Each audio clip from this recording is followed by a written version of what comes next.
এহসান এবং সুলুকের ব্যাপারে অনেক ভালো ভালো মানুষের মধ্যে শিথিলতা এসে গেছে। এটা 1 নম্বর কাজ ছিল পৃথিবীতে। আল্লাহ তাআলা নিজ জিম্মায় নবীদের তাজকিয়া করছেন, নবীদেরকে ইলম দেবেন, নিজে তাজকিয়া নিজে করছেন। উম্মতের ইসলাহ নবীর দ্বারা করাবে, নবীর ইসলাহ আল্লাহ তাআলা নিজে করছেন। কোনো নবী কোনো শাইখের কাছে যাওয়া লাগেনি, কোনো নবী কোনো উস্তাদের কাছে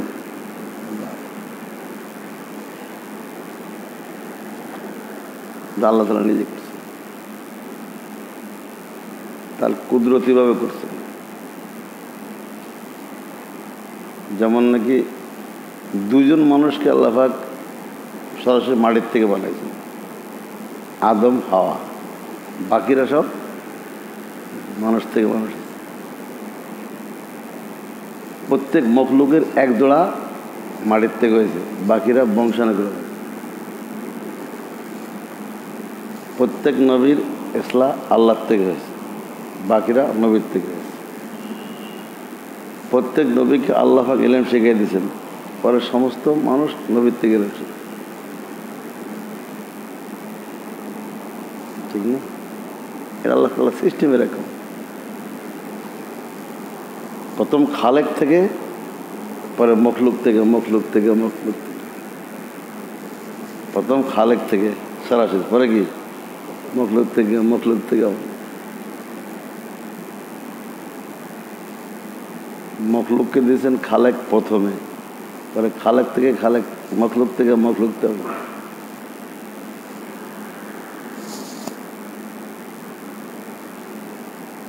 তো তাসাউফ, এবং যাকে তাসাউফ বলে আমাদের বুজুর্গদের পরিভাষায়, এটাকে হাদিসের ভাষায় বলে সুলুক ও ইহসান। সুলুক ও ইহসান বলেন যে তাসাউফের ব্যাপারে শিথিলতা প্রসঙ্গে আলোচনা বেশ দীর্ঘ হয়ে গেছে। চলমান শতাব্দীর বিশিষ্ট ইসলামী চিন্তাবিদ হযরত মাওলানা আবুল হাসান আলী নদভী রহমতুল্লাহ আলাইহির একটি গুরুত্বপূর্ণ প্রবন্ধ উল্লেখপূর্বক এ বিষয়ের ইতি টানছি। এই লেখাটি তিনি আকাবির কা সুলুক ও ইহসান কিতাবের ভূমিকায় লিখেছেন। এতে তাসাউফ অস্বীকারীদের জন্য খুবই গুরুত্বপূর্ণ উপদেশ রয়েছে। অনেক লোক আলেম কিন্তু তাসাউফ মানে না, মোবাল্লেগ তাসাউফ মানে না, মুজাহিদ তাসাউফ মানে না, আছে না? এদের জন্য উপদেশ দিচ্ছে। তিনি বলেছেন, তাসাউফের লক্ষ্য উদ্দেশ্য ও মূল তত্ত্বের ব্যাপারে কারো কোনো দ্বিমত নেই। এটি অতি সুস্পষ্ট একটি বিষয়, কিন্তু 2টি বস্তু এর ক্ষতি সাধন করেছে। তাসাউফ ক্ষতি করেছে 2টো জিনিস। প্রথমটি হচ্ছে তাসাউফ সংক্রান্ত মাধ্যম পর্যায়ের বিষয়গুলোতে চরম পন্থা অবলম্বন। মাধ্যম পর্যায়ের বিষয়গুলোতে চরমপন্থা অবলম্বন মানে গায়ের মকসুদ কি হয়ে গেছে, মকসুদের সমস্যা এখানে হয়েছে। ধরুন এলেম আমাদের মকসুদ, নেশাব কি মকসুদ, কিন্তু এক জমানা হয়ে গেছে কি নেশাবটা মকসুদ হয়ে গেছে। নেশাব না হলে এলেম হয় না, এটা কি ঠিক? নেশাবরা এত এখানে হয়ে গেছে, কয় যে দেবন্দের নেশাব, কওমি নেশাব, হাতিয়ার নেশাব, বেকার নেশাব। নেশাব কি? তাবলীগের নেশাব। নেশাব কি? নেশাব কি খোদা? নেশাব মাধ্যম। এখন নেশাবটাই কি আসলে বাড়াবাড়ি হয়ে গেছে, সর্বনাশ হয়ে গেছে। ভাষা তো কলসি মোটা হয়ে গেছে, ঠিক না? এই জন্য এই জামানায় আল্লাহ তাআলা নেশাবের গুরুত্ব শেষ করে দিয়েছে। নেশাব কি ঠিক আছে? এক কওমিতে 14 রকম নেশাব আছে। নেশাব কি এক আছে? দেবন্দে নেশাব নাই, 12 বছরের নেশাব 8 বছরে চলে গেছে। সাহানপুরের নেশাব ভিন্ন, হাটদারের নেশাব ভিন্ন, পটিয়ার নেশাব ভিন্ন, বিভাগের নেশাব ভিন্ন, তাই না? মেকারের নেশাব ভিন্ন। মাদারিনেসাদ ভিন্ন, হ্যাঁ তানজিম নেসাব ভিন্ন।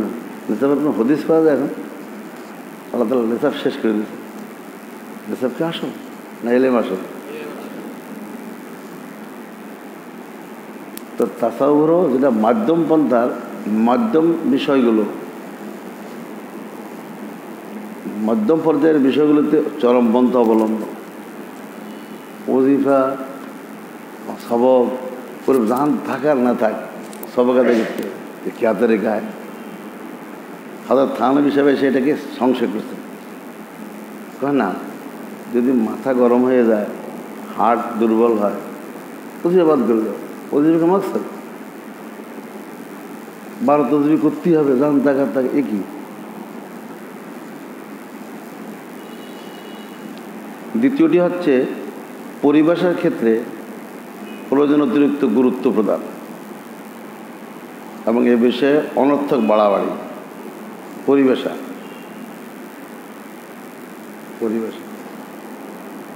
আমরা তরিকতের লোক, তরিকত প্যাডারসনি, তরিকত কি?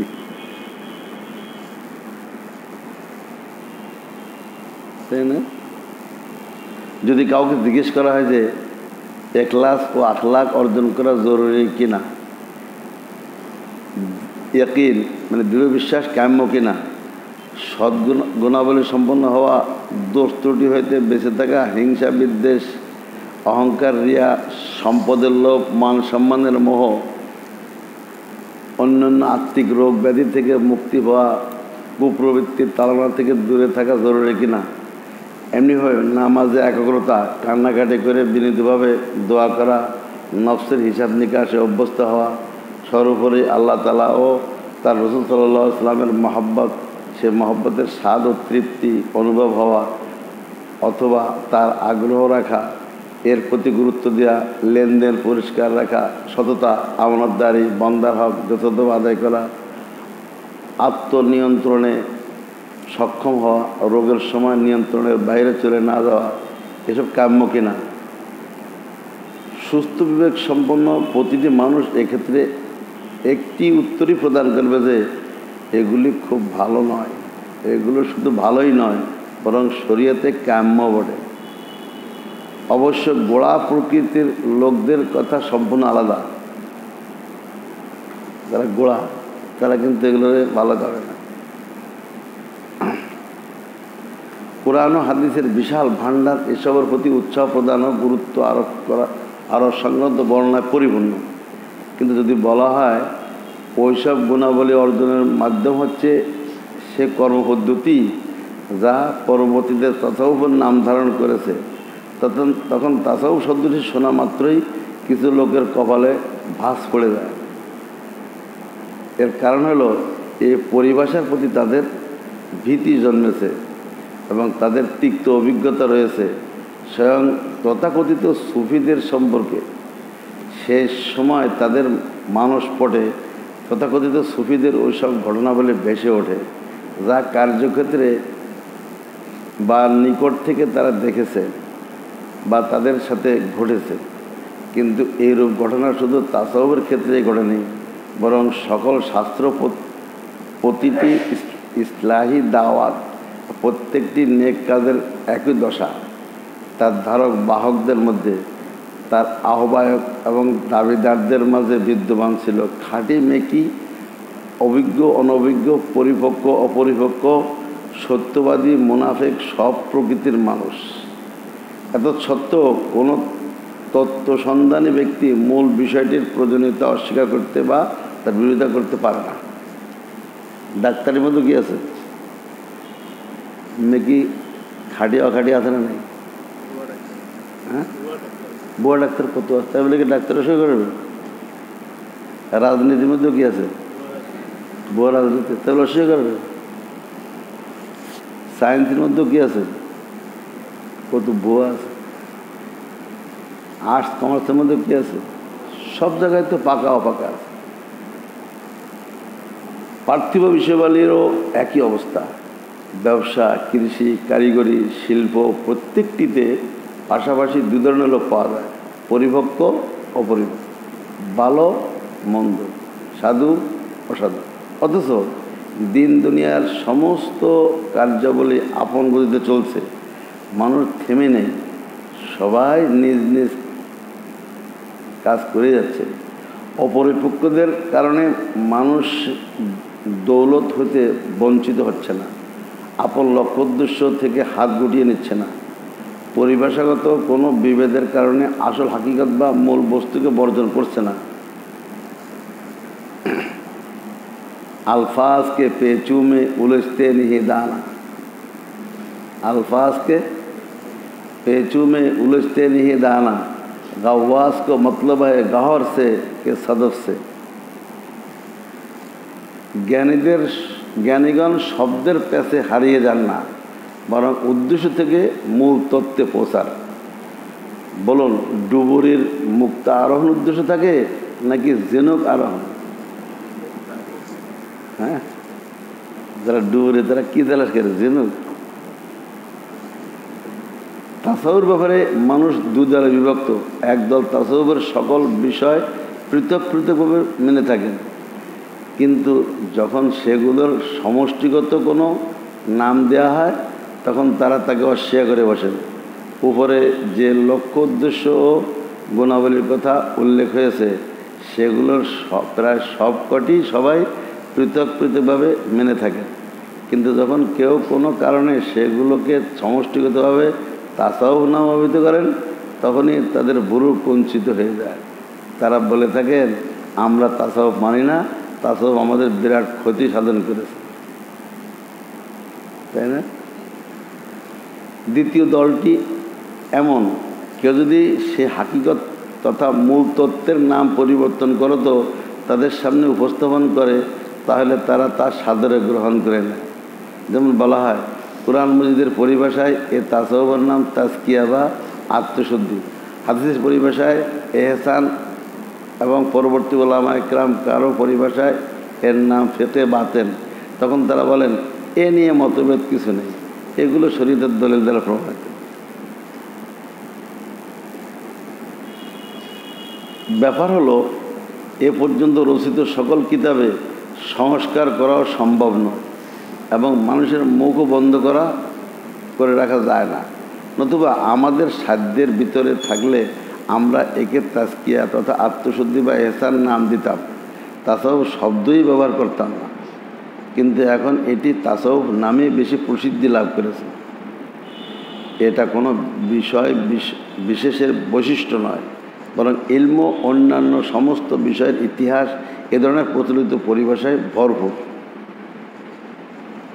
বিজ্ঞজন এ শাস্ত্রজ্ঞ ব্যক্তিবর্গ সর্বদা সংশ্লিষ্ট বিষয়ের লক্ষ্য উদ্দেশ্য সমূহের প্রতি গুরুত্ব আরোপ করে, মাধ্যম সমূহকে মাধ্যম পর্যন্তই সীমিত রাখেন। এমনিভাবে তার বড় সাহসিকতার সাথে সে সব জিনিসকে প্রত্যাখ্যান করে যা শুধু মূল লক্ষ্য উদ্দেশ্যের বহির্ভূতই নয়, বরং তার স্পষ্ট পরিপন্থী, এবং অধিকাংশ সময় তা মূল উদ্দেশ্যের সাথে প্রতিবন্ধক হয়ে দাঁড়ায়। আমি যে মকসুদ গায়ের মকসুদ পড়াইছি না, শুরু দিয়ে মকসুদ সাফাই দিছি আমরা। ইসলামের ইতিহাসে এমন কোনো যুগ অতিবাহিত হয়নি যে যুগে তাসাউফ সম্পর্কে অভিজ্ঞ ব্যক্তিবর্গ আসল নকল হাকিকত সুরত মূল লক্ষ্য উদ্দেশ্য ও প্রথাকে পৃথক পৃথক বুঝিয়ে দেননি। শেখ আব্দুল কাদের জিলানি রহমতুল্লাহ আলাই ও শেখ শেহাবুদ্দিন সোহরওয়ার্দী রহমতুল্লাহ আলাই থেকে নিয়ে মুজাদ্দিদ আল-ফসানি, হজরত শাহ অলিউল্লাহ দেহলভি, হজরত সৈয়দ আহমদ শহীদ, হজরত মৌলানা রশিদ আহমদ গঙ্গোহী ও হজরত হাকিমুল উম্মত মৌলানা আশরাফ আলী থানভী রহমতুল্লাহ প্রমুখ মনীষীরা সবাই মূল দ্বীনি ও আনুষঙ্গিক উভয় বিষয়ের বিস্তারিত ব্যাখ্যা বিশ্লেষণ দিয়েছেন। বিশদ ব্যাখ্যার মাধ্যমে হক না হকের পার্থক্য তুলে ধরার ক্ষেত্রে তারা অক্লান্ত প্রচেষ্টা চালিয়েছেন।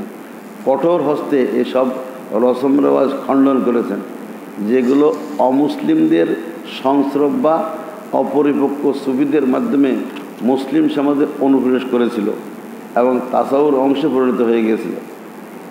শেখ আব্দুল কাদের জিলানী রহমতুল্লাহ রচিত ফুতুহুল গায়েব, গুনিয়াতুল তালিবিন অথবা শেখ শিহাবুদ্দিন সরওয়ার্দী রহমতুল্লাহ আলাইহির আওয়ারিফুল মারিফ, হযরত মুজাদ্দিদের রহমতুল্লাহ আলাইহির মকতুবাত ইমাম রব্বানি, বা হযরত শাহ ওলিউল্লাহ মুহাদ্দিস দেলভী রহমতুল্লাহ আলাইহির রচনাবলী, বা হযরত সৈয়দ আহমদ শহীদ রহমতুল্লাহ আলাইহির সিরাতুল মুস্তাকিম, হযরত রশিদ আহমদ গঙ্গোহী রহমতুল্লাহ আলাইহির মকতুবাত, হযরত থানভী রহমতুল্লাহ আলাইহির তারবিয়াতুস সালেক, কসদুস সাবিল, এইসব গ্রন্থে তারা সুস্পষ্টভাবে আসল নকলের পার্থক্য ধরিয়ে দিয়েছেন। শাহ ওলিউল্লাহ মুহাদ্দিস দেলভী এতটুকু পর্যন্ত লিখেছেন, নেজবতু সুফিয়া কিবরিত আহমারাস ও রসুমি ঈশা হিজ নাইরোজাত। সুফিদের নেজবত অর্থাৎ আল্লাহ তাআলার সাথে সম্পর্ক অতি মূল্যবান নিয়ামত, কিন্তু তাদের রসম রেওয়াজ যেগুলো শরীয়তের আলোকে প্রমাণিত নয়, মূল্যহীন। এমনিভাবে এই সকল ওলামা একরাম আখলাক, লেনদেন ও বান্দার হক আদায়ের ব্যাপারে অত্যাধিক গুরুত্ব আরোপ করেন। এগুলোকে আল্লাহ তাআলার সন্তুষ্টি অর্জনের শর্তরূপে চিহ্নিত করেছেন। তাদের রচনাবলী এসব বিষয়বস্তুতে ভরপুর। তাদের মজলিসগুলো এসবের বর্ণনায় সুশোভিত। আমরা যে সকল বুজুর্গানা দিনের যুগ পেয়েছি এবং যাদের সান্নিধ্য লাভের সৌভাগ্য হয়েছে, যাদেরকে দেখে তাসাউফের ভক্ত প্রবক্তা হয়েছি, তাদের মধ্যে আমরা শুধু তাসাউফের আর তরিকতই পাইনি, বরং তাদের মধ্যে পুরো দিন ও শরীয়তের নির্যাস খুঁজে পেয়েছি। তাদের আখলাক ছিল নববী আখলাকের ঝলক, তাদের লেনদেন, আচার ব্যবহার, আমল সর্বোপরি তাদের জীবন ছিল শরীয়তের ছাদে তৈরি, শরীয়তের দাড়িপাল্লায় মাপা। তাদের দেখেছি সব সময় মকসাদ ও ওয়াসাইল এর মাঝে পার্থক্য করতে, দেখেছি পরিভাষা হইতে বিমুখ হইতে, সেগুলো ভুলে গিয়ে হাকায়েকের প্রতি অর্থাৎ মূল তত্ত্বের প্রতি অধিক গুরুত্ব আরোপ করত। আরও দেখেছি তারা রসম রেওয়াজ বিরোধী এবং বেদাত অপনোদনে সোচ্চার। তাদের জীবনে সুন্নতের অনুসরণ ও অনুকরণ শুধু ইবাদতের ক্ষেত্রেই সীমাবদ্ধ নয়, বরং সুন্নতের অনুসরণ তাদের চালচলন ও লেনদেন তথা যাবতীয় কাজে ব্যাপ্ত ও বিস্তৃত। যারা মহান আল্লাহ প্রদত্ত যোগ্যতা বলে দীর্ঘদিনের অভিজ্ঞতার আলোকে আধ্যাত্মিক বিষয়ের ওয়াসাইলের মধ্যে কখনো সংক্ষেপে করার মাধ্যমে, কখনো যাচাই বাছাইয়ের মাধ্যমে, কখনো বা বাদ দিয়ে পরিবর্তনের মাধ্যমে বিভিন্নভাবে এর সমস্যা সামঞ্জস্য বিধান করে থাকেন। প্রত্যেকের স্বভাব প্রকৃতি মোতাবেক ঔষধ নির্ধারণ করেন, চিকিৎসা করেন এবং চিকিৎসাও পথ্যের বেলায় মানুষের স্বভাব প্রকৃতি, ব্যস্ততা ও অবস্থার প্রতি পুরো দৃষ্টি রাখেন। তারা বিশেষজ্ঞ ডাক্তারের ন্যায় যিনি চিকিৎসা শাস্ত্র প্রণয়নকারী, তাদের মুখ্য উদ্দেশ্য থাকে উপকারিতা ও রোগীর সুস্থতা, অন্য কিছু নয়। কারণ তাদের নিকট তাসাউফের আসল উদ্দেশ্য হল নৈতিক শুদ্ধি, লেনদেনে স্বচ্ছতা অর্জন, স্বভাব চরিত্রে মধ্যমপন্থা অবলম্বন, নিজেকে নিয়ন্ত্রণ, অন্যকে অগ্রাধিকার দান, দিনের অনুকরণ, প্রতিটি বিষয়ে ইখলাস ও আল্লাহর সন্তুষ্টি কামনা ইত্যাদি। জিকির আজকার, চেষ্টা সাধনা, শায়েখের সাহায্য, বায়াতের আসল উপকারিতা এইগুলোই। যদি এটুকু হাসিল না হলো তবে তা হবে অনর্থক অসাধ্য সাধনের নামান্তর, এবং তখন নিম্নোক্ত পংক্তিটি পুরোপুরি প্রযোজ্য হবে। খাজা পেন্দারত কে মর্দ ওয়াসিল হাসিলে খাজা বজজ পেন্দার নিস। সাধক তো মনে করেন যে তিনি আল্লাহর নৈকট্য প্রাপ্ত হয়ে গেছেন, অথচ এটা তার আত্মপ্রবোধ বই কিছুই নাই। আকাবের কাজ সুলুক ও এহসান ভূমিকা লেগেছে। বলে যে তাসাউফের এক স্তর ফরজে আইন, এক স্তর হলো ফরজে আইন। মাওলানা আবুল হাসান আলী নদভী রহমতুল্লাহের সুদীর্ঘ গুরুত্বপূর্ণ আলোচনার পর আমরা একটি বিষয় আরও ব্যাখ্যাসহ আলোচনা করতে চাই। তা হলো কোরআন মজিদের অসংখ্য আয়াত, অগণিত হাদিস ও ইজমা দ্বারা একথা সুস্পষ্টভাবে প্রমাণিত যে প্রয়োজনীয় নেক আমলগুলো করা, আকীদা বিশ্বাস ঠিক করা, ইখলাস, শুকর, ধৈর্য, জোহদ, বিনয়, তাওয়াক্কুল প্রভৃতি সদ্গুণাবলী অর্জন করা এবং রিয়া, নাশুকরি, দুনিয়ার মোহ অহংকার ইত্যাদি দোষগুলো থেকে অন্তরকে পাক পবিত্র রাখা প্রত্যেকটি মুসলমানের ফরজ আইন, সর্বজন করণীয় অপরিহার্য কর্তব্য। সংক্ষেপে বিষয়টি হলো কথায় কাজে বিশ্বাসে জাহেরে বাতেনে বাহ্যিক ও আভ্যন্তরীণ বিষয়াবলিতে পুরো শরীয়তের অনুসরণ করা ফরজ আইন। এটা ইলমে দ্বীন অর্জন করে হোক বা ওলামায়ে কেরামের সান্নিধ্য থেকে হোক, বায়াত ছাড়া হক্কানি বুজুর্গদের সহযোগী থেকে হোক বা সহসাহায্য অবলম্বনের পাশাপাশি তাদের কারো হাতে বায়াত হয়ে হোক।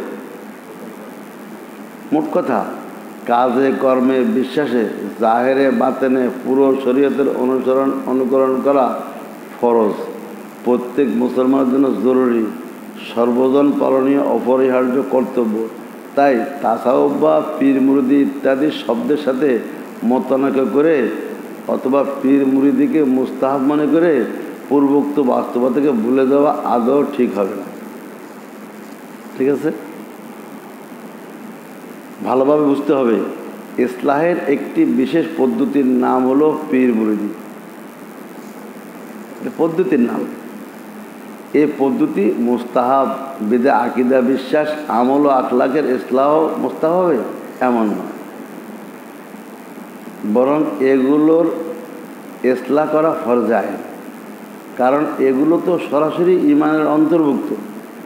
তবে এই উদ্দেশ্য হাসিলের জন্য যেহেতু শরীয়ত পূর্বোক্ত পদ্ধতিসমূহের কোনোটিকেই বিশেষভাবে নির্দিষ্ট করেনি, তাই সুনির্দিষ্টভাবে কোনো একটি পদ্ধতিকে, যেমন পীর মুরিদিকে, কোনো কারণ ব্যতি রেখে ফরজ বা ওয়াজিব বলা যাবে না। এমনিভাবে নফল ও জিকিরের আধিক্য এবং এহসানের সর্বোচ্চ স্তর অর্জন করার জন্য কোনো বুজুর্গের সান্নিধ্যে থাকা মুস্তাহাব। একে মুস্তাহাব বলার দ্বারা মূল ইসলাহ যার বিবরণ ইতিপূর্বে দেওয়া হয়েছে মুস্তাহাব বলা হবে এমন নয়। কথা বুঝে আসছে? তবে মুকদ্দমাতুল ওয়াজিবে ওয়াজিব, ওয়াজিবের মুকদ্দমা কি হয়, সে হিসেবে ওয়াজিব বলে, কিন্তু এছাড়া তার দলিল নেই। আমাদের যে নেশাব, এটা হলো ফরজের মুকদ্দমা। নেশাব কি? যেমন কোরআন শরীফ পড়া হলো ফরজ, নুরানি কি ফরজ? নুরানি তো এটা নেশাব। পৃথিবীর সব লোক সর্বকালে কোরআন শরীফ পড়ে আসছে, নুরানি দিয়ে পড়ছে, একজন এক নেশাব পড়ছে। এই নেশাবটা ফরজ না, তবে মুকদ্দমাতুল ওয়াজিব হিসেবে ওয়াজিব বললে ভুল হবে না। এরপর নির্ভরশীল, ঠিক এরকম বায়াত মুরিদ এবং সোহবত এটা তো ফরজ না, কিন্তু এরপর আবার নির্ভরশীল যে সে ফরজের বাইরে হতো না, মুকদ্দমা হিসেবে। এই ব্যাখ্যার প্রয়োজন এই জন্য দেখা দিয়েছে যে কেউ কেউ যখন ওলামায়ে কেরামের নিকট পীর মুরিদি কাজটি মুস্তাহাব বলে শুনতে পায়, তখন তারা মনে করে পীর সাহেবের নিকট মুরিদিরা যা কিছু শিক্ষা গ্রহণ করে বা পালন করে থাকে তা সবই মুস্তাহাব, তা ঐচ্ছিক পর্যায়ের জিনিস। অথচ ব্যাপারটি এমন নয়, যা সবিস্তারে আলোচনা করে। যেমন সূরা মুজাম্মিলে 6টা কাজ দিয়েছে কিয়ামুল লাইল, এটা সুন্নাত। কোরআন তেলাওয়াত সুন্নাত, কোরআন তেলাওয়াত সবসময় সুন্নাত, তখন তো ফরজ হয়, নামাজ মধ্যে কি হয়, ঠিক না? জিকির কি? জিকির আমরা কি বলবো, মুস্তাহাব সুন্নাত সব না? উযকুরুল্লাহ আল আমর লিল মুস্তাহাব লিন নাদর। হ্যাঁ, আল্লাহ আকবার তো জিকির, এটা ফরজ। তাকবীর তাশরিক ওয়াজিব, জিকির। উযকুরুল্লাহ যিকরান কাসীরা, জবানে জিকির, কলবে জিকির, পুরো ইসলামটাই জিকির, ঠিক না? নামাজ জিকির, রোজা জিকির, হজ জিকির, সবই তো জিকির। জিকির দিয়ে শুরু হয়। হ্যাঁ, এরপরে ও তাবাত্তাল ইল্লাইহি তাবাত্তিলা, এটা কি নফল? তাবাত্তুল ফরজ আইন, সকল গুনাহ বর্জন, নেকি অর্জন, এটা কি নফল?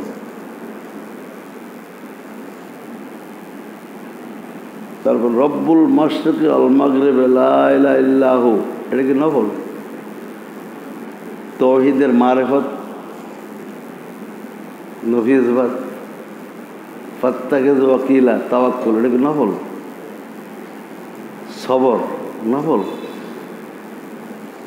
এগুলি তো তাসাউফ ও সুলুকের নিশা, আজীবন আমল, সুন্নত দিয়ে ফরজ দিয়ে ওয়াজিব দিয়ে তার নিসাব তৈরি করা হয়েছে। ঠিক না কথা?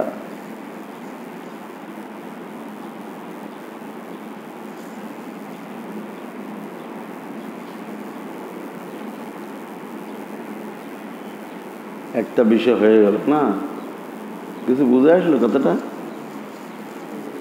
কালকে একদিনের জন্য আইছে, তারা তো আমি একটা এজমালি সবক দিতে হবে না, এটা এজমালি সবক, তাফসিরি সবক এখন যাচ্ছি। তো গতকালকে আলোচনা চলছিল আত্মশুদ্ধির মূল কাজ দুইটি। মূল কাজ হলো 1 নম্বরে মুজাহাদা, 2 নম্বরে তাকাররুব বিন নওয়াফিল। তাকাররুব বিন নফলকে আপন করে নিতে হবে, যত সুন্নত নফলকে আপন করে নিতে হবে, মুজাহাদা করতে হবে। মৌলিক বিষয় কিন্তু দুইটি। 3 নম্বর হলো শায়েখের প্রয়োজনীয়তা। নিজে নিজে কোনোদিন তাকাররুব বিন নওয়াফিল হয় না, নিজে নিজে কোনোদিন মুজাহাদা হয় না। কেন? নিজের ফোড়া কি নিজে গালা যায়? ফোড়া হয়েছে, আমি গালতে পারবো?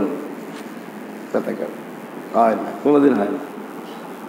ফোড়া গালতে গেলে 3 দিন লাগবে। তো নফসের ফোড়া আছে না? নফসের ফোড়া আমি কেমনে গালবো? শায়েক লাগবে। কোনোদিন কি নিজে নিজে ফোড়ার ভাষণ করতে পারে? গামাসি গালা যায়, ফোড়া গালা যায়।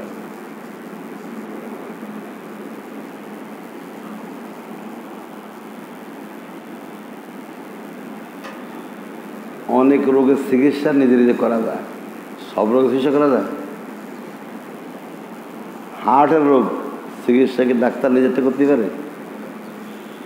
হার্টের ডাক্তারও কি, এবং তার চিকিৎসায় হাজার হাজার লোক সুস্থ হয়ে গেছে, কারণ তারই কি হয়েছে?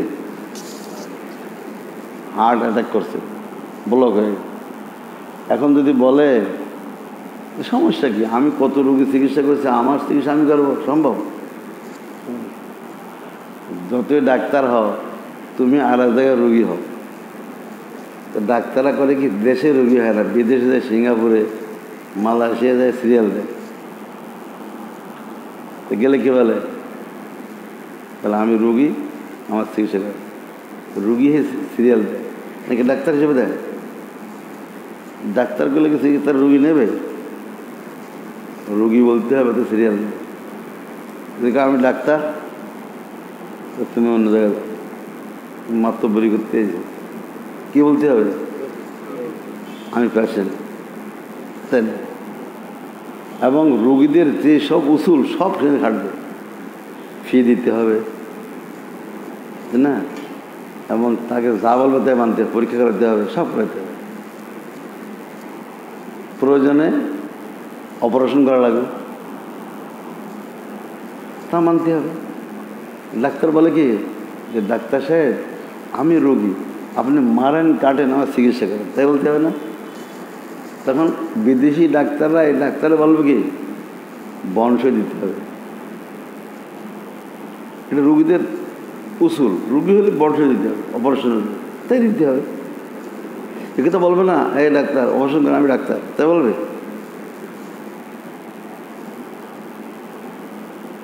ঠিক কোনো আলেমও রোগী হইতে পারে, কোনো মোবাল্লেগও, কোনো শায়েখও, কোনো মুহাদ্দিসও, মুফতিও, মোতায়েমও হইতে পারে। অন্য রোগীদের যে ধারা এর একই ধারা। একথা বললে হবে না আমি মুফতি সাহেব, আমি মোহতাম সাহেব, আমি পীর সাহেব, অনেক সাহেব আমরা খেলাফত দিয়েছে, এটা বললে হবে? কোনো করতে গেলে রোগীর যে ধারা তাকে মানতে। আত্মশুদ্ধির জন্য 1 নম্বর কি? মুজাহিদ। 2 নম্বরে, 3 নম্বরে শায়েখের প্রয়োজনীয়তা লাগবেই লাগবে। আর মুজাহাদার কত চলতেছে, 3টা আয়াত দিয়ে হয়ে গেছে। এখন একটা হাদিস, হাদিসটা হলো ইবনে হাব্বান থেকে রাওয়াহু আহমদ ফি মুসনাদিহি ওয়া ইবনে হাব্বান ফি সহিহি। হাদিসটা কি?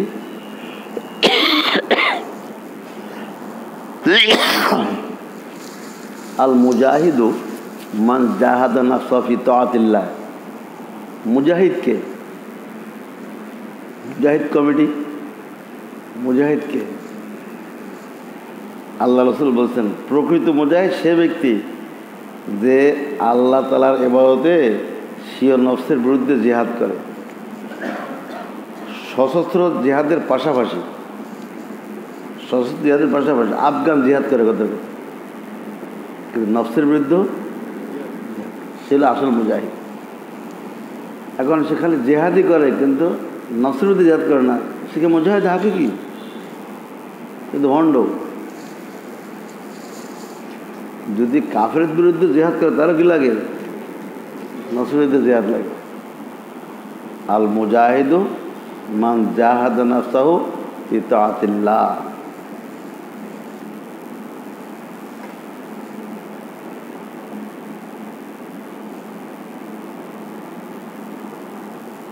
উল্লেখিত আয়াত ও হাদিস সমূহের মুজাহাদার গুরুত্ব উপকারিতার বর্ণনা এসেছে এবং ফরজ করা হয়েছে সমস্ত মুসলমানের জন্য মুজাহাদা।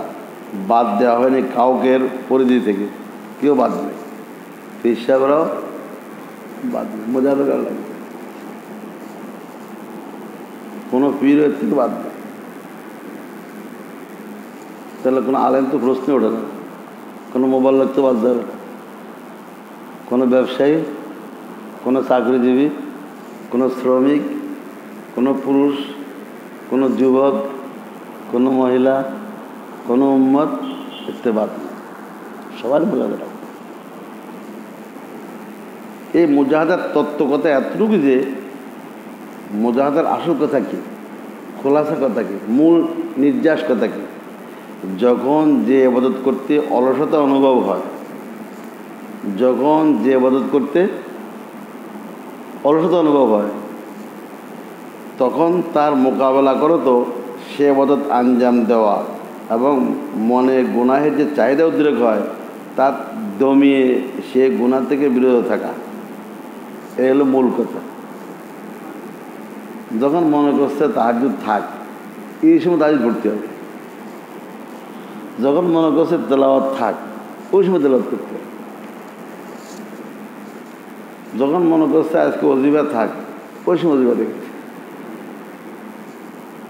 এলোর ঔষধ,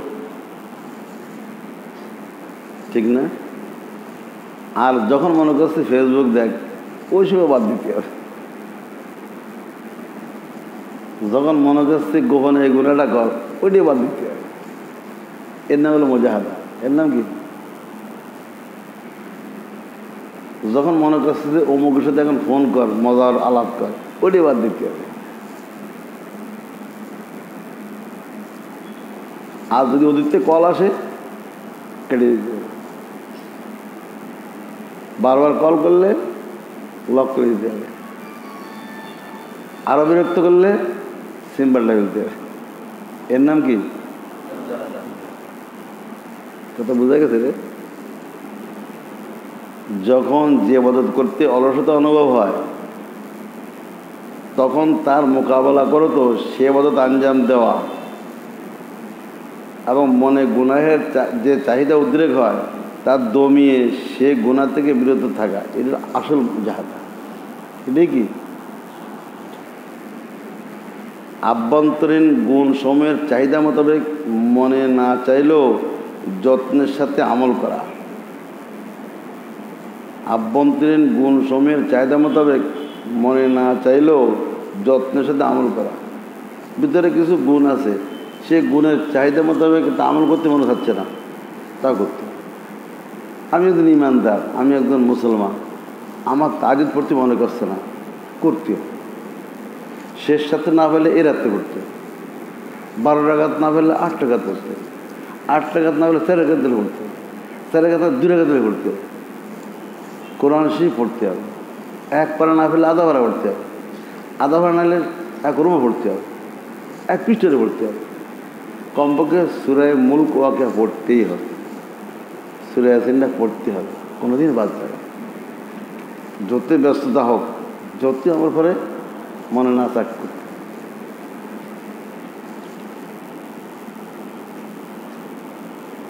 আর আভ্যন্তরীণ দোষমের চাহিদা থেকে হিম্মত করে কষ্ট হলেও বিরত থাকা। দিন প্রতিষ্ঠার জন্য শরীয়তে প্রদর্শিত পদ্ধতিতে মেহনত প্রচেষ্টা চালানো। দিন প্রতিষ্ঠা, দিনের উপর অটল অনড় থাকতে গিয়ে যে কোনো বালা মুসিবতে ধৈর্য ধারণ করা, এ হলো মুজাহাদা। উক্ত মুজাহাদার প্রশিক্ষণ এবং তাকে অভ্যাসে পরিণত করার জন্য মানুষকে কিছু কাজও করতে হয়। শরীয়ত নিজেই সেগুলোর মৌলিক দিক নির্দেশনা দিয়েছে। যেমন 1 নম্বর, অনর্থক কথাবার্তা কমিয়ে দেওয়া। অনর্থক কথা কারা কয়? যে জায়েজ কথায় না সওয়াব আছে, না পার্থিব কোনো উপকারিতা আছে, এগুলো অনর্থক কথা। সওয়াব নেই, এ বকবকানি বাদ দাও। বুজুর্গরা এই অনর্থক কথা কমায় নেওয়ার জন্য বিভিন্ন পন্থার কথা বলছেন। তার মধ্যে একটা পন্থা হলো যে আলেম হয় তো শর্ত করবে কি, ভাই আরবি ছাড়া কথা হবে না, আরবি ছাড়া। আরবি কথা বেশি কওয়া যায়, আরবি কথা বেশি বলা যায়, বাস অনর্থক কথা শেষ। কথার কথা কয় আলেম এক জায়গায় থাকে, খালি বেহুদা কথা হয়ে যায়। পরে সিদ্ধান্ত করলো কি, ভাই কালকের থেকে আমরা 10 দিনের মধ্যে কেউ বাংলা কথা খাবো না, কি অনর্থক কথা থাকবে। অত কথা বলা তো আমাদের আরবিতে অভ্যাস নেই। আর আসে না, চোখ, ঠিক না? এখন ডেন্টাল মেলা কী করবে? ওরা কিন্তু ইংলিশ ছাড়া কথা বলা যাবে না। কতক্ষণ ইংরেজি চলে, মাতৃভাষা না, লসের ঠান্ডা, ঠিক কিনা? এটা একটা পদ্ধতি। এটা কি? 2 নম্বর, আরাম ও সুস্থতার প্রতি খেয়াল রেখে পানাহার সীমার ভিতরে নিয়ে আসা। আরামের দিকে খেয়াল রাখতে হবে, সুস্থতার দিকে খেয়াল রাখতে হবে, খানা পিনা সীমার ভিতরে আনতে হবে। জাহাঙ্গীর কবির মানতে, জাহাঙ্গীর কবির সহজ, জাহাঙ্গীর কবির থিওরি। সীমার ভিতরে নিয়ে ওজন কমে ফেলতে হবে, লেগামিন খাওয়া দাওয়া পাইলেই খেতে হবে, এ ঠিক না। আমাদের নিয়ম হল অক্ত হলে খাই, কিন্তু স্বাস্থ্যবিধি কী বলে? ক্ষুধা লাগলে খাও। স্বাস্থ্যবিধি কী বলে? সুন্নত কী বলে? আর আমাদের তবিয়ত কী বলে? 3 বেলায় খাও, ক্ষুধা লাগুক আর না লাগুক। গলত কথা। সকাল নাস্তা খাইছে খুব, দুপুরে আবার খাবার সামনে আছে, হাফ ক্ষুধা আছে, এটা খাও, অল্প হলে খাও, এটি ক্ষতি করে, বাদ দিয়ে দাও। বাদ তো দেবো, কিন্তু মন মানে না যে সবাই খাচ্ছে, আমি না খাও, একবেলা লস, আমার টাকার খাবার। এটা হলো মুজাহাদা। এটা কি? অনেক সময় কয় না, এই খাবারগুলো খেয়ে ফেলে নষ্ট হয়ে যাবে, তো খাওয়াই দেয়, তার পেট খারাপ হয়। খাবার নষ্ট হোক, পেট নষ্ট না হোক, কি খাবার নষ্ট হলে কোনো গুনাহ হবে? টেস্ট নষ্ট হতে আমার দায়ী কে পাবো, পেট নষ্ট করলে। কিন্তু আমাদের তবিয়ত কি বলে, মনে থাক না থাক কারণ জোর করে খেয়ে দেবো। এটা কি ঠিক? যা পারো খাও, একই থাক, সীমার মধ্যে নিয়ে আসো। আর আমার সুস্থের প্রতি খেয়াল রেখে পানাহার সীমার ভিতরে নিয়ে আসা 2 নম্বর। 3 নম্বর, স্বাস্থ্য ঠিক রাখার জন্যে যে পরিমাণ ঘুমের প্রয়োজন তার চাইতে অধিক ঘুম পরিহার করা এবং কমিয়ে দেওয়া। ঘুম বলে রবারের মতো, ঘুম কিসের মতো? রবার টানলে লম্বা হয়ে যায়, ছেড়ে দিলে খাটে। ঘুমাইলে ঘুমাইতে ইচ্ছে করে, ঘুমাইতে ইচ্ছে করে। অনেক লোক আছে 8 ঘন্টা 10 ঘন্টা 12 ঘন্টা ঘুমাচ্ছে, আছে না? আর কেউ আছে 5-6 ঘন্টা ঘুমিয়ে যাচ্ছে। আমার ইখতিয়ার। ঘুমের প্রয়োজন তার চাইতে অধিক ঘুম পরিহার করা, কমিয়ে দেওয়া। এক কথা, গাফলাতের নিদ্রা পরিত্যাগ করা। গাফলাতের নিদ্রা, যে ঘুম মানুষ গাফল বানা দেয় সেই ঘুম বাদ দাও। প্রয়োজনীয় ঘুম ঘুমাও, তোমার স্বাস্থ্যজনীয় ঘুম দরকার একটু ঘুমাও। তো সারাদিনে 6 ঘন্টা ঘুমোতে হয়ে যায়, রাত্রে 3 ঘন্টা, দিনে 3 ঘন্টা হয় না? আর কি লাগে? 4 নম্বর, মানুষের সাথে বেহুদা নিরর্থক সম্পর্ক কমিয়ে দেওয়া। মানুষের সাথে বেহুদা সম্পর্ক, খালি খেলে মাখামাখি, অতি উৎসাহী, সমানে অসমানে খেলে বেড়াবেড়ি, খাওয়া খাই, এগুলো কমায় দেওয়া। 5 নম্বর, দিবারাত্রির কোনো এক সময় বা মাঝে মধ্যে নিজ আমলের মহাসভা তথা হিসাব নিকাশ করা। হিসাব নিতে হবে, আমার কি অজিফা ঠিক হয়েছে, দস্তুর তাজকির ঠিক আছে তো, আমার তেলাওয়াত ঠিক আছে তো, দরুদ শরীফ আমল হয়েছে, অজিফা আদায় হয়েছে, আওয়াবিন হয়েছে, তাহাজ্জুদ হয়েছে, এগুলো হিসাব নিতে হবে। 6 নম্বর, তওবা করার পরও কোনো গুনাহ হয়ে গেলে অথবা কোনো নেক কাজ ছুটে গেলে নিজের উপর কোনো শারীরিক বা আর্থিক জরিমানা ধার্য করা শাইখের মাধ্যমে। কোনো কিছু ছুটে গেলে, কোনো গুনাহ হয়ে গেলে শাইখকে হালাত বললে শাইখ এটা শাস্তি দিয়ে দেবে, জরিমানা। কি? যেমন কথার কথা, একটা সগীর গুনাহ হয়ে গেছে, 12 রাকাত নফল নামাজ পড়ো, জরিমানা, শাস্তি। অর্থাৎ বেহুদা কথা হয়ে গেছে, শাস্তি নিয়ে না, শাইখ তো শাস্তি নেই, শাস্তি চাবে না, হালাত জানাবা, শাইখ শাস্তি দিবে, দিলে দিবেন, না দিলে তিনি আরেকটু ব্যবস্থা নেবেন। নিজের শাস্তি চাইতে নাই, কিন্তু আমাকে শাস্তি দিতে বলছে না, আমার হালাতে আপনার যা বিবেচনা দেবে। কে? আল্লাহ, আসসালামু আলাইকুম।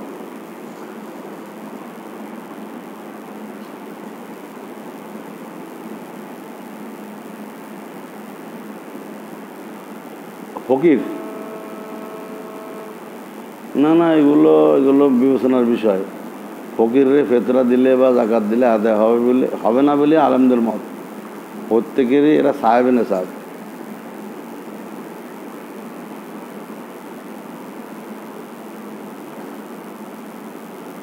না, যদি বাস্তবে অসহায় হয় যাচাই বাছাই করে তাহলে দিলে হবে, আর যাচাই বাছাই না করে ওদের কথা বিশ্বাস করে দেওয়া যাবে না।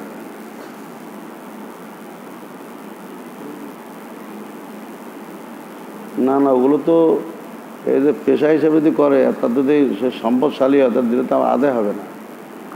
এই জন্য ওদেরকে দেবো নফল, আর যেগুলো জায়গা মতো আমার জানা আছে সেখানে দেবো আমি আসল।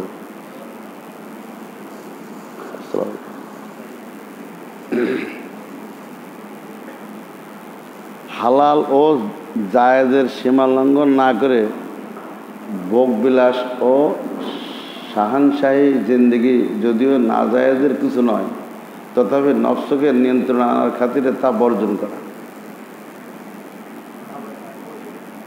হালাল ও জায়েজের সীমা লঙ্ঘন না করে ভোগবিলাস ও শাহানশাহী জিন্দেগি যদিও নাজায়েজের কিছু নয়, তথাপি নফসকে নিয়ন্ত্রণে আনার খাতিরে তা বর্জন করে।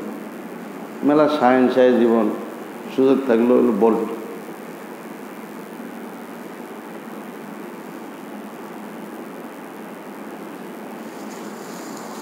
আভ্যন্তরীণ দোষ ত্রুটি সংশোধনের জন্য নফসকে পদদলিত করতে গিয়ে চিকিৎসাস্বরূপ হক্কানি বুজুর্গের বাতানো এমন কোনো কাজ আঞ্জাম দেওয়া যা শরীরের দৃষ্টিতে নেক বা অন্তত বৈধ, মুবাহ।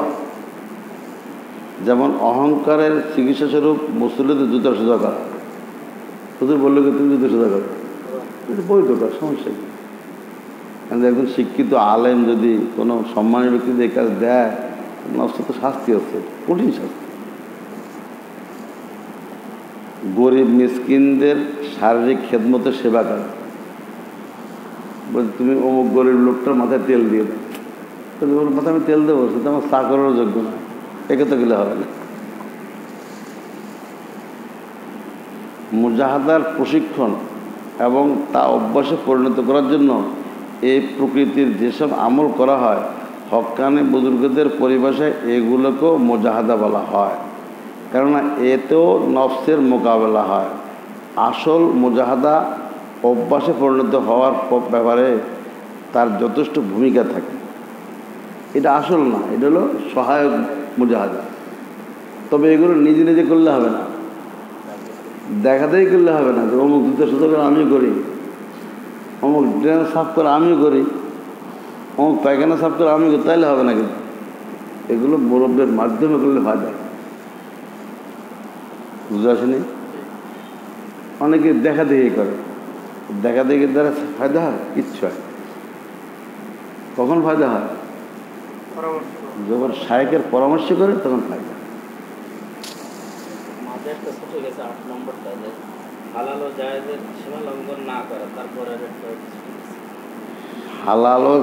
সীমা লঙ্ঘন না করে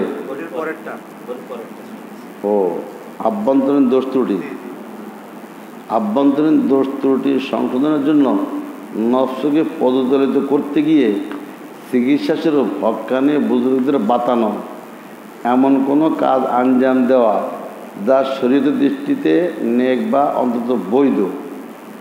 যেমন অহংকারের চিকিৎসাস্বরূপ মুসলিদের জুতা সোজা করা, গরিব মিসকিনদের শারীরিক খেদমত সেবা করা। কোনো গরিব মানুষের খেদমত করা, যারা শ্রমিক, মানুষকে শ্রম দেয়, বেতন নেয়, আর যদি কোনো একজন সম্মানের লোক তার খেদমত করে, এটা নফসের বিরুদ্ধে না? কষ্ট না এটা? সাধারণত মনে করা হয় যে এই দ্বিতীয় পর্যায়ের মুজাহাদা পরবর্তী সুফিয়া একরাম কর্তৃক উদ্ভাবিত। শরীয়তে এর কোনো মূল্য ভিত্তি নেই, কিন্তু মূলত ব্যাপারটি এমন নয়, বরং শরীয়তে এ প্রকার মুজাহাদারও মূল উৎস রয়েছে। হাদিস শরীফে রাসূলুল্লাহ সাল্লাল্লাহু আলাইহি ওয়াসাল্লাম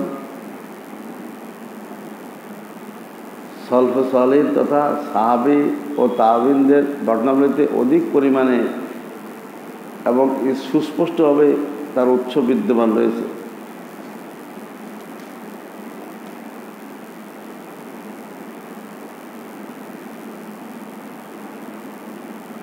যেমন হাদিসে আসছে আন ইবনে ওমর রাদিয়াল্লাহু আনহুমা قال قال رسول الله صلى الله عليه وسلم لا تكثر الكلام بغير ذكر الله فإن كثرة الكلام بغير ذكر الله قسوة للقلب।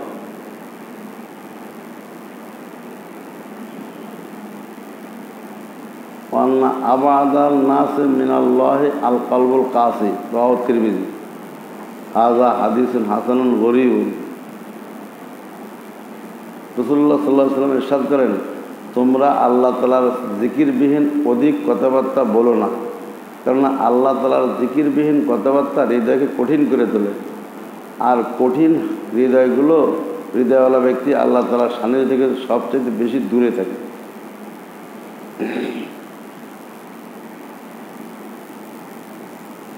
যেমন হাদিসে আসছে, তোমাদের কেউ ঘুমালে শয়তান তার মাথার পশ্চাদাংশে 3টি গিট দেয়, প্রতিটি বন্ধনের সময় বলে রাত অনেক লম্বা, তুমি আরামের সাথে শুয়ে থাকো। যখন সে জাগ্রত হয় এবং আল্লাহ তাআলাকে স্মরণ করে তখন একটি বন্ধন খুলে যায়। 3 সময় উঠে গেছে, একটা বন্ধন খুলে গেছে। যখন অজু করে তখন আরেকটি বন্ধন খুলে যায়, নামাজ পড়লে আরেকটি বন্ধন খুলে যায় এবং আনন্দ প্রফুল্লতার সাথে সকাল করে। অন্যথায় অলস নিরানন্দ হৃদয় নিয়ে জাগ্রত। সহিহ বুখারী, সহিহ মুসলিম। তাহলে এর দ্বারা বোঝা গেল মুজাহাদা নফসের বিরুদ্ধে কি রাত ওটা মুজাহাদা না। শুধু শুধু 12টা বাজে 3 সময় ওটা কষ্ট না হলেও করো, ফায়দা। আস্তে আস্তে আমলগুলি তোমার অভ্যাসে পরিণত হবে, 100 মালাকা হয়ে যাবে। হযরত ওমর রাদিয়াল্লাহু তাআলা বলতেন, হাসিবু আনফুসাকুম ক্বাবলা আন তুহাসাবু ও তুযায়্যিনুল আরজুল আকবার ইন্নামা ইউখাফুল হিসাব ইয়াউমাল কিয়ামাতি আলা মান হাসাবা নাফসাহু ফিদ দুনিয়া। তোমাদের হিসাব নেওয়ার পূর্বে নিজেরাই নিজেদের হিসাব নাও, বড় হিসাবের জন্য প্রস্তুত হও। কিয়ামতের দিন ওই ব্যক্তির হিসাব সহজ হবে যে দুনিয়াতে নিজের হিসাব নিয়েছে। জামে তিরমিজি।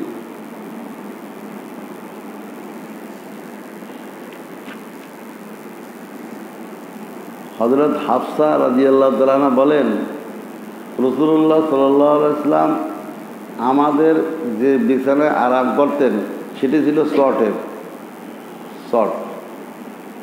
আমি হুজুরের জন্য সেটিকে দ্বিগুণ করে দিতাম। তিনি তার উপর আরাম বিশ্রাম করতেন। এক রাত আমি সেটাকে আরও দ্বিগুণ করে মোট 4 পার্ট করে বিছিয়ে দিলাম, যাতে তিনি আরও বেশি প্রশান্তি লাভ করতে পারেন। সকালবেলায় তিনি জিজ্ঞেস করলেন, আজ রাতে তুমি আমার জন্য কি বিছিয়েছিলে? আমি আরজ করলাম, সে পুরাতন বিছানাটাই, আমি শুধু তাকে 4 ভাঁজ করে দিয়েছিলাম। তিনি বলেন, ওটিকে পূর্বেকার মতো করে দাও, কেননা যে বিছানায় কোমলতা আজ রাতে আমাকে নামাজ থেকে বিরত রেখেছে। সামালে শর্ট 4 ভাঁজ করে নরম হয়ে গেছে। এটা হলো মুজাহাদা। এটা কি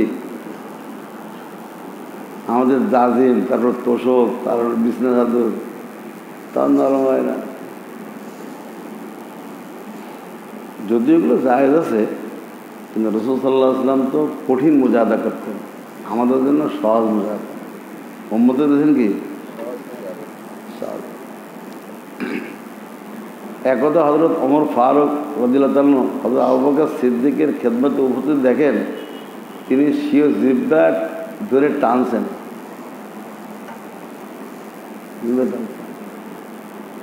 এত দৃষ্টি আরজ করলেন, হে রাসূল সাল্লাল্লাহু আলাইহি ওয়াসাল্লামের খলিফা, আল্লাহ তাআলা আপনাকে ক্ষমা করুন, আপনি কি করছেন? জিহ্বা টানেন কেন? উত্তরে হযরত আবু বকর সিদ্দিক রাদিয়াল্লাহু তাআলা বললেন, এই জবান আমাকে অনেক মুসিবতে ফেলেছে। আমি জীবনে যত মুসিবত হয়েছে জিহ্বার কারণে বেশি। মুয়াত্তা ইমাম মালিক, মিশকাত, দারে কুতনি, এটা বোঝা গেল মুজাহাদ। এটা কি হাদিসে আছে? সাহাবীর আমল, এর দ্বারা বোঝা গেল মুজতাহিদরা যারা মুজাদ্দিদ হয় এরা মুজাহাদার জন্য কিছু কিছু আবিষ্কার করলে সমস্যা না, এটা বুঝেছে। নবীজি কোনো জিহ্বা টানছে, জিহ্বা টানতে বলছে?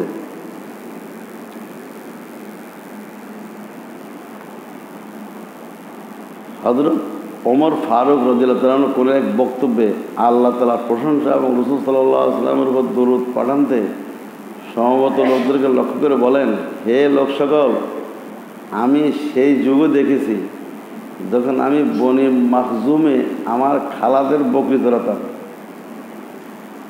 খালা বাড়ি বকরি চালাতাম, সে যুগে আমি দেখেছি তারা এর বিনিময়ে এক মুষ্টি খেজুর আর কিশমিশ দিত। বকরি চালে বেতন কে দিত? খেজুর আর কিশমিশ।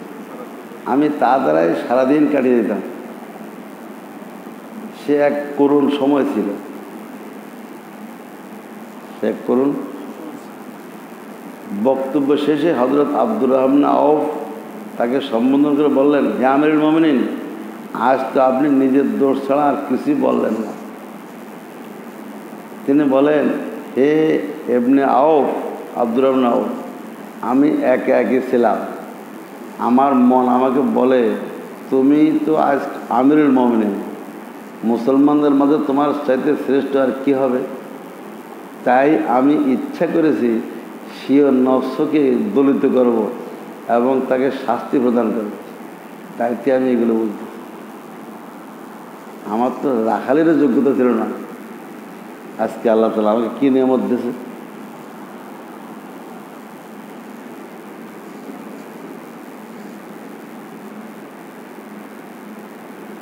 আসল মুজাহাদার প্রশিক্ষণ এবং তাকে অভ্যাসে পরিণত করার জন্যে এই দ্বিতীয় প্রকার মুজাহাদা করা হয়ে থাকে।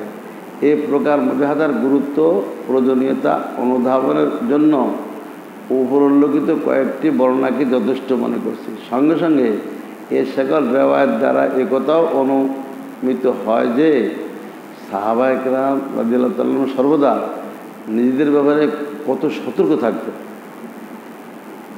রাদিয়াল্লাহু তাআলা আনহু সনদ পেয়ে গেছে, বদরি সার্টিফিকেট পেয়ে গেছে, তারপরও সতর্ক থাকতে, জিব্বা টানতেছে, কত কিছু করতেছে। আমরা কোথায়?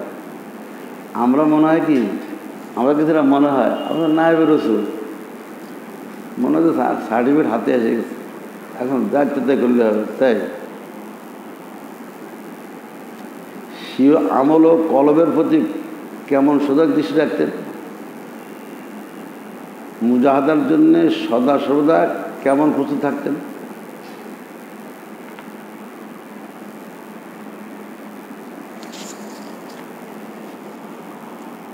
একটা বিষয় গেল, তাসাউফের জন্য একটা জিনিস কী ছিল?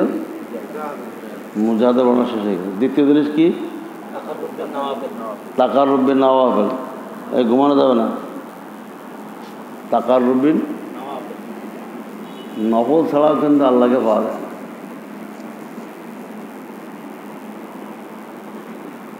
রাসূলুল্লাহ সাল্লাল্লাহু আলাইহি ওয়াসাল্লাম ফরমায়েছেন, আল্লাহ তাআলা ইরশাদ করেন হাদিসে কুদসি, বুখারী শরীফের দ্বিতীয় খণ্ড 936 পৃষ্ঠার থেকে আছে হাদিসটা, কিতাবুর রিকাক। আল্লাহ তাআলা বলেন, যে ব্যক্তি আমার কোনো ওলির সাথে শত্রুতা করে আমি তার বিরুদ্ধে যুদ্ধ ঘোষণা করি। কোনো ওলি আল্লাহর সাথে তর্ক করতে নাই, বিরোধিতা করতে নাই। এরা বলতেছে, বন্দা আমার নৈকট্য অর্জনের জন্য ফরজ আদায়ের চাইতে প্রিয় কোনো কাজ করেনি।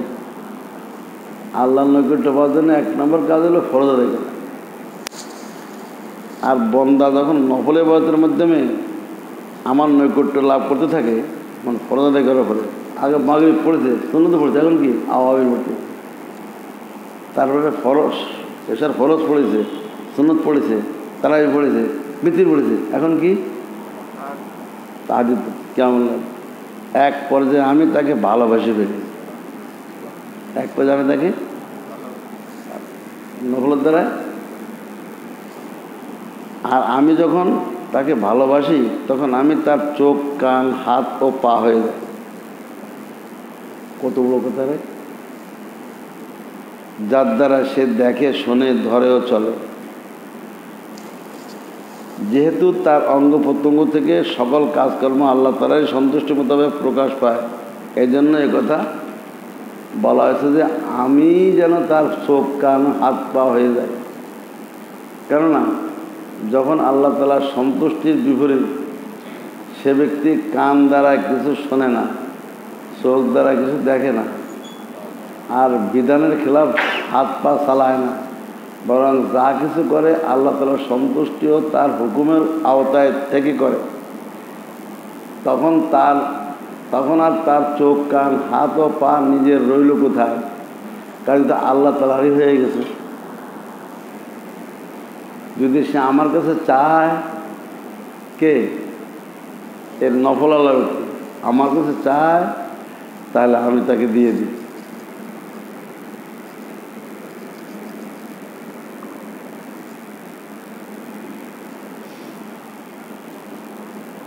যদি সে আমার কাছে চায়, কীভাবে চায়? মনোজাত বদরকে কাজের হাজারের মাধ্যমে চায়, মনোজাত মাধ্যমে চায়, তাহলে আমি তাকে দিয়ে দিই। যদি আমার আশ্রয় কামনা করে, আমি তাকে আশ্রয় দান করি। কি কয় সে? আল্লাহ আবার শয়তানকে শেষ করে দিল।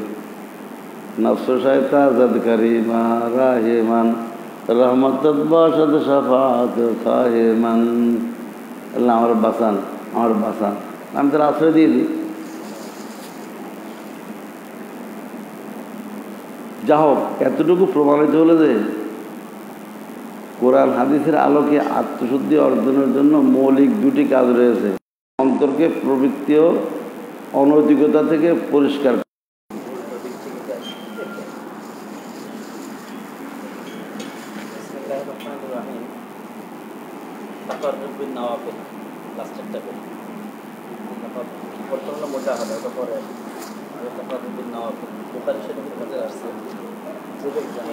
আমার কোনো ওলির সাথে শত্রুতা করে, আমি তার সাথে যুদ্ধ ঘোষণা করি। এটা কেন করি? বান্দার ফরজ যেটা, এটা তার ডিউটি, ফরজ সে আদায় করি। ফরজ আদায় করার পরে অতিরিক্ত নফল সে আদায় করে। আর অতিরিক্ত নফল আদায়ের দ্বারা আমার সাথে একটা নৈকট্যতার সম্পর্ক হয়। আর এই নৈকট্যতা লাভের জন্য সে মাগরিবের পরে দিয়ে মাগরিবের নামাজ পড়েছে, সুন্নাত মুআক্কাদা পড়েছে, পড়ার পরে আরও অতিরিক্ত আওয়াবিন পড়ে, নফল পড়ে, কিয়ামুল লাইল করে, তাহাজ্জুদ এই রাত্রে পড়েছে, ওই রাত্রে পড়ে। এরকম ধরনের নফল নামাজ পড়ার পরে সে যখন আমার নৈকট্যতা অর্জনের জন্য এগুলো করে, তখন আমি তাকে ভালোবাসি। তখন আমি কী করে তাকে ভালোবাসি। আর আমি যখন তাকে ভালোবাসি, তখন আমি তার চোখ হয়ে যাই। আমি যখন তার ভালোবাসি, তখন তার কান হয়ে যায়, হাত হয়ে যায়, আমি তার পা হয়ে যাই। তখন ওই ব্যক্তি কান দ্বারা বা চোখ দ্বারা আল্লাহর বিরোধিতামূলক কোনো কথা কান দ্বারা শোনে না, চোখ দ্বারা দেখে না, হাত দ্বারা ধরে না, পা দ্বারা আল্লাহর বিরোধী কোনো কর্মকাণ্ডে সে চলে না, সে যায় না। হাত কান পা হয়ে যায় মানে এটাই আমি দিয়ে দিই।